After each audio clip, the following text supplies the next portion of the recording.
Hey everyone! If you happen to follow me on Instagram or my Facebook page, you may already recognize who this is. This is the newest member of our family, and her name is Druid. So Druid is the reason that I want to do this video today. I wanted to do a couple Bull Terrier puppy videos because I actually get a lot of people asking me questions about Bull Terrier puppies, about raising Bull Terrier puppies, training Bull Terrier puppies, and basically just what everyday life is like with a Bull Terrier puppy. Definitely check out my Instagram page or my Facebook page. Link is in the description. Just, you know, if you're interested in Bull Terrier things, check those out and kind of learn a little bit more about us, my dogs, and her. There will be tons more updates on there. Bull Terrier puppies are very hyper. They tend to be high to moderate drive. They are very, very independent. They're very busy-minded, so they constantly want to go and do things, a lot more so than a lot of other different breeds of puppy, such as golden retrievers, labs, poodles, stuff like that. A lot of people are usually shocked by the amount of energy that Bull Terrier puppies have, because a lot of people tend to not realize that Bull Terriers are such an energetic breed and such a high-driven breed. So Bull Terrier puppies seem to have boundless amounts of energy, and just like adult Bull Terriers, they really tend to expect owners to keep them entertained most of the time. They're not very dog-oriented, though. They will play with other dogs, of course, but in general, they kind of expect their owners to pay the majority of attention to them, to interact with them, engage with them, and really just keep them entertained. This is why a lot of times Bull Terriers are kind of considered to be a lot like toddlers. While you have certain other breeds who are very independent and just sort of want to go off and do their own thing, or who are even happy to do their own thing, Bull Terriers usually aren't like that. That's not to say that they can't be, it's just not as common. If you don't keep these guys mentally active and mentally stimulated and you allow them to entertain themselves, you're really setting your dog up and yourself for a lot of trouble, because these guys can be really destructive when they're left to their own devices. But with a lot of time and a lot of patience and a lot of training, these guys can grow up to be absolutely amazing dogs. The question, however, is how do you get them there? And that is something that I will talk about a little bit later, because I don't really want this video to run over. First, let's talk about that Bull Terrier puppy energy. A lot of people I talk to are usually super surprised to find out that these guys do tend to have a lot of energy and are very energetic. A lot of people tend to think that they're just a lazy breed, and while that can be the case for some of them, in general, it's not as common. So, of course, there's always going to be exceptions to the rule, but you shouldn't go into purchasing a Bull Terrier puppy expecting to get that. What you should expect to get is a bundle of high energy and high drive dog that needs a ton of attention, a ton of training, and a ton of patience. I highly suggest crate training your puppy and maintaining a schedule. Basically a potty schedule, a playtime schedule, a nap schedule, a feeding schedule, and a sleep schedule. This should really be worked around your day and what is easiest for you, and your puppy will fall into line with that. The reason that I say that I suggest schedules is because not only is it good for you, but it's also good for your puppy. Because when your puppy gets on a specific schedule for sleeping, playing, eating, they come to expect that. And this can be very good for when you're trying to potty train them. You and their bodies will work on the same schedule as far as when they have to go potty. Sleeping, nap times, their bodies will work on the same schedule with your schedule and what you need. If you work at a certain time during the day, getting your puppy amped up on your days off at that time is not very good because then your puppy can come to expect playtime at certain times in the day, and their energy levels will spike during that time. And if you have to go to work and you need them to be calm and relaxed while you're not home, that's going to be problematic for you, because you're going to come back to a lot of destruction and a lot of mess, even if your puppy is crate trained. This is why a lot of dogs can end up disliking their crate or having symptoms similar to separation anxiety, where they will destroy their crate to get out, they will chew the tray, they will chew on themselves, they will freak out, is because if they don't have a calming schedule or a nap schedule or a sleep schedule and playtime schedule, then they don't know when to calm down, when to release that energy, and it's just going to be go, go, go, go, go 24/7 until they drop. And so if you can get them on a schedule where you need them to lower their energy and then peak their energy when it best suits you, then you're going to have a very destructive dog. So get them started on a schedule, get them started on a nap time schedule. For young puppies, I suggest that they have 1 to 2 naps a day, along with sleeping at night when you sleep, and certain scheduled playtime. And make sure that with your schedule you try to remain as consistent as possible. Obviously that's not always the case, or you're not always able to maintain consistency constantly, but whenever possible, do your best. If you have some free time during the day, such as your time off, try to maintain that same schedule and schedule other things around your puppy's free time.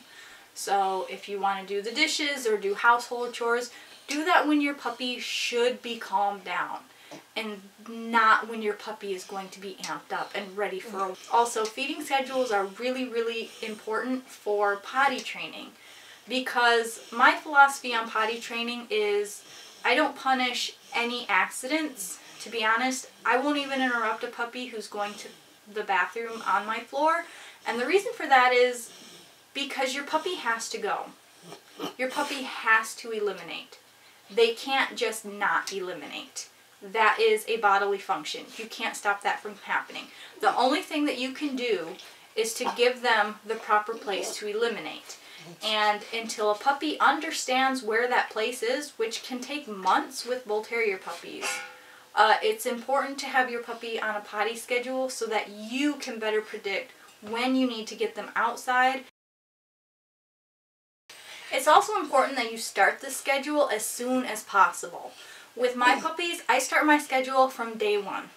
With her, I actually flew down to go and pick her up, and we started our schedule while we were in the hotel room. The reason for this is because puppies can fall into schedules very quickly and very easily. But if you hold off on creating a schedule or maintaining a schedule, it can be really difficult for them. So the sooner that you get that schedule started, the easier it will be for you and them. Another thing that a lot of people have trouble with and are also super shocked by is how hard Bull Terrier puppies bite and how persistent they are about biting. Now, I think one of the biggest problems that I see with new Bull Terrier owners is that they honestly believe that their puppies are being aggressive or are biting them aggressively. And the reason for this is because Bull Terriers have a very hard bite, or again, in general. In general, Bull Terriers tend to have a very hard bite. They also tend to be very persistently mouthy, and this can last for months on end.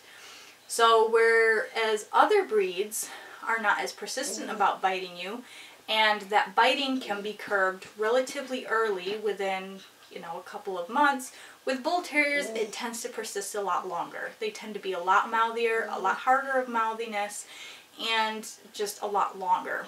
Bull Terriers are incredibly persistent about anything they do, and biting's no exception. Now, it's not uncommon for Bull Terrier puppy bites to draw blood and to break skin and to leave intense bruising. This is actually super common, and this is something that you really need to understand before you bring home a Bull Terrier puppy. For this breed, play and training go together hand in hand, and it's so important that training is kept upbeat and entertaining, fun, and in short spurts. But even with all of this and all of this work that you put into your puppy, I usually tell new owners that even with all of this, you're probably going to find yourself questioning if you're doing things correctly. Just because Bull Terriers can seem like they're very slow to learn.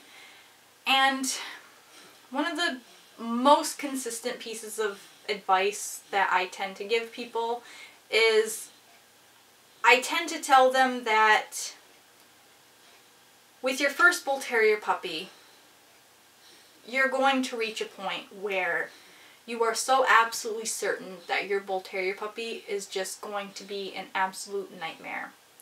You're going to feel like there's no fixing them. You're going to question if you're doing things properly because nothing seems to be working. Nothing seems to be getting through to them. You will have moments where you may feel like crying. Maybe you actually do start crying. Maybe you wonder how you're going to get up and do this the next day. How you're going to work with your puppy and how you're going to fix everything because you just absolutely know your puppy is going to be the absolute worst of the worst. And this is normal. This is a breed that is not really for the faint of heart. That's not to say that newbies can't own them, that new dog people can't own them. It's just that you really, really have to be able to take it in stride. You have to have a sense of humor. You have to be understanding. And above all else, you have to have patience. Because these guys are going to test you. And they are going to break you down mentally. And they are going to make you feel like a horrible dog owner. And it's normal. They are very much like human children. And you just gotta sort of roll with the punches with this breed. And that's not to say that you should just expect it all to get better without any effort on your part. It's not like they're just going to grow out of all of this, because they won't. They won't grow out of this.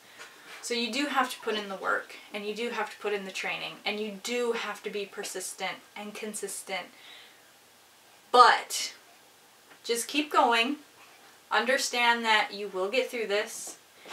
If you have any questions or any concerns, make sure that you contact a behaviorist, a certified behaviorist, somebody who is somewhat familiar with Bull Terriers or bully breed puppies. Make sure that you keep going and you don't give up. And you will have an absolute fantastic puppy. You will have a wonderful dog, and in the end you will find yourself saying, how did I ever feel like giving up? Because you will just be absolutely pleased with your Bull Terrier. It's just that really huge mountain that you have to climb in order to get there. And trust me, it is not easy. As somebody who has raised multiple Bull Terrier puppies and talked to thousands more who have raised multiple Bull Terrier puppies, it is not easy for anyone. And that first mountain of around the first 2 years of the Bull Terrier's life is absolute hell.